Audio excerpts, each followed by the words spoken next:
इतना जान लो कि जो भी एम्पलीफायर मैंने बनाया हुआ है उस एम्पलीफायर के थ्रू आप अपने कार के शीशे को हिला के रख सकते हो। इतना बेस है कि पीछे बैठने वाले बंदे को पीठ में चोट लगेगी। जी हाँ।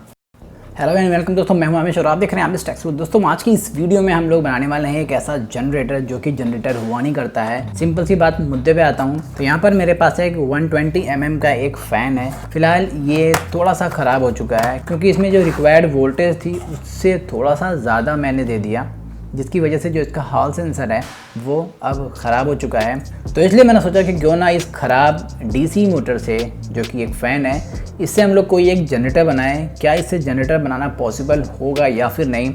और इसके लिए मैंने इसे ऑलरेडी ओपन कर लिया है।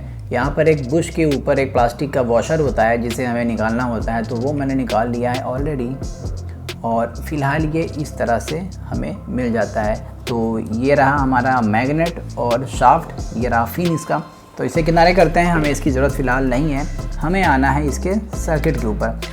तो सर्किट में यहाँ पर एक हॉल सेंसर लगा था जिसमें आपको ये 4 लेग दिख रही हैं। तो ये अब ख़राब हो चुका है और अब इसके थ्रू इसे चला पाना नामुमकिन है।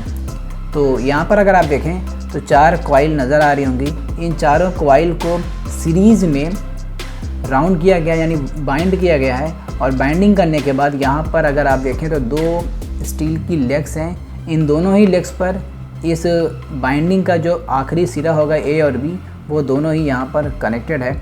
तो मेरा क्या मानना है कि अगर मैं इस तरह के वायर को यहाँ से रिमूव करूँ और इन दोनों लेग्स पर, जो कि इसकी बाइंडिंग पर डायरेक्ट आते हैं, वहाँ पर कनेक्ट करूँ, तो क्या ये एज अ जनरेटर एक्ट करेगा और क्या किसी भी तरह के कोई वोल्टेज को जनरेट कर सकता है। तो आइए फिर मैं इस मॉडिफिकेशन को फटाक से कर लेता हूँ। तो दोस्तों मल्टीमीटर से चेक करने के बाद मुझे मालूम पड़ा कि यहाँ पर जो पॉजिटिव और नेगेटिव का जो वायर है, इसमें से जो पॉजिटिव वाला कनेक्शन है वो कनेक्ट हुआ है हमारे इस तरह की एक लेग पर, जो कि यहाँ पर है। और जो नेगेटिव वाला लेग है वो कनेक्ट है इस चौथे आईसी के लेग पर, जो कि यहाँ पर है। और इसके बाद मैंने चेक किया कि हमारी इस बाइंडिंग का कनेक्शन कहाँ पर है। तो इस वाले पॉइंट पर जो ये वाली लेग आ रही है, इसका कनेक्शन मुझे मिल गया यहाँ पर। और जो इस वाले बाइंडिंग का जो आखिरी छोर है, तो यहाँ पर कनेक्ट है लेग, ये कनेक्ट होता है यहाँ पर। तो सिंपली मुझे कुछ नहीं करना है, मुझे इन दोनों वायर्स को शॉर्ट करना है और इन दोनों वायर्स को शॉर्ट करना है। मुझे इसे और इसे 1 और 2 को शॉर्ट करना है तो पॉजिटिव चला जाएगा बाहर, और 3 और 4 को शॉर्ट करना है तो चला जाएगा नेगेटिव बाहर। तो मुझे इस चिमटी की मदद से इसे करीब कर लेना है कुछ इस तरीके से, और इसे फिर आपस में सोल्ड कर देंगे।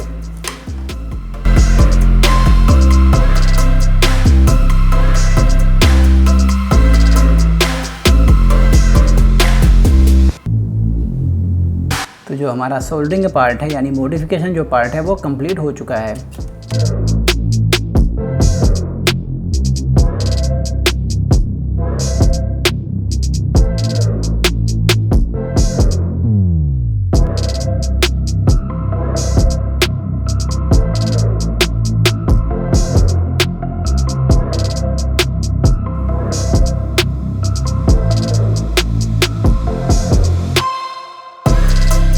तो दोस्तों यहाँ पर मैंने अपने इस सेटअप को कंप्लीट किया हुआ है। अपने इस जनरेटर में एक एलिगेटर क्लिप को कनेक्ट किया हुआ है ताकि मुझे इसके, यानी हमारे क्लैंप मीटर के प्रॉप्स को लगातार पकड़ना ना पड़े फ़ैन के वायर के साथ। और यहाँ पर ज़्यादा हवा तो है नहीं इन्वायरमेंट में, क्योंकि मौसम ऐसा नहीं है कि अच्छी खासी हवा हो।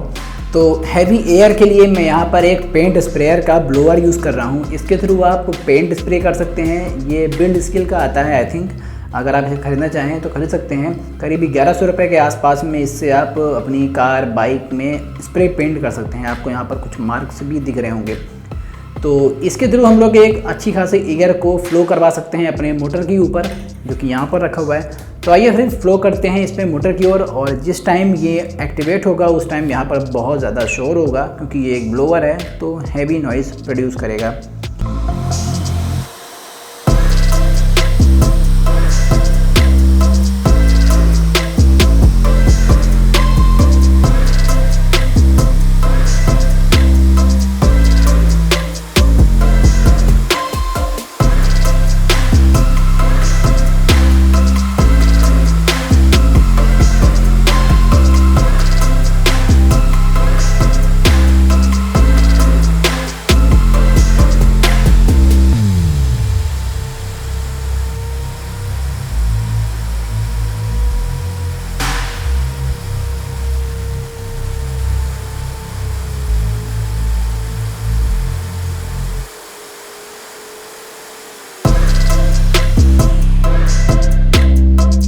तो ऑलमोस्ट मैंने 10 वोल्ट अचीव किया था, लेकिन ध्यान रहे ये एसी का 10 वोल्ट है। तो यार मुझे लगा था कि ये टोटल 5 वोल्ट से ज़्यादा नहीं निकाल पाएगा, लेकिन इसने पूरे के पूरे लगभग 10 वोल्ट निकाल दिए।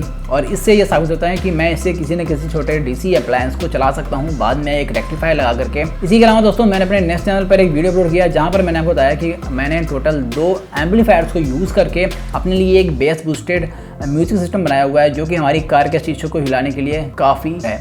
तो उसके लिए मैं वीडियो का डिस्क्रिप्शन में एक लिंक दे रहा हूँ ताकि आपको मालूम पड़ जाए कि वो वीडियो कहाँ पर है और आप उससे कुछ सीख सकते हैं अपनी कार को एम्पलीफायर बनाने के लिए।